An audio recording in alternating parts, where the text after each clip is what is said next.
Magandang gabi, Pilipinas! Hello everyone! Kumusta po kayong lahat?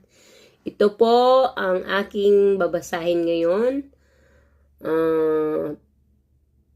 from Hebreo 13 verse 6. Kaya buong pagtitiwalang masasabi natin, ang Panginoon ang tumutulong sa akin.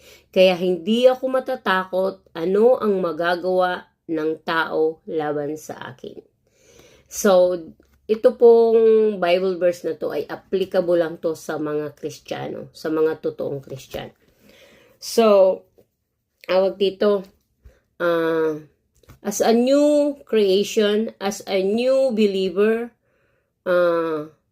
as a child of God, applicable lang tong Hebrews 13:6 na to sa mga anak ng Diyos. Okay? Lahat tayo ay create ni God, pero hindi po tayo lahat anak ng Diyos. Magiging anak lang po pala tayo ng Diyos kapag tayo ay tinanggap na natin ang ating Panginoong Hesus dahil siya lang ang totoong anak ng Diyos na nag-iisa. Kapag tinanggap na natin si Jesus Christ sa buhay natin, tayo ay magiging kapatid ni Jesus Christ. So, magiging anak na tayo ng Diyos. Kaya itong verse na to ay applicable lang sa mga taong tumanggap na sa ating Panginoong Hesus. At sabi nga dito, ang ating Panginoon ang tumutulong sa atin.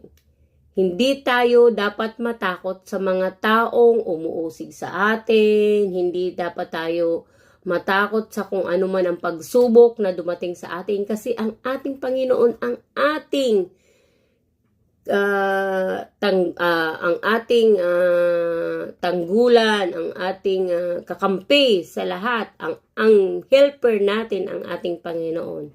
Okay? Siya lang ang tanging makakatulong sa atin at wala nang iba. Hindi tayo matutulungan ng tao, kundi ang ating Panginoon lang. Umasa tayo sa ating Panginoon.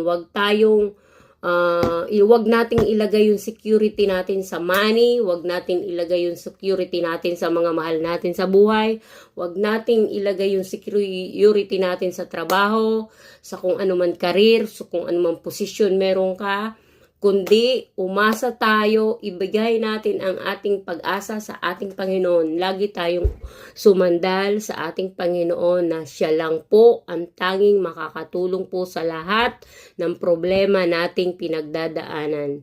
Kahit ako po may problema rin dito. Pero I always trust God. He is an awesome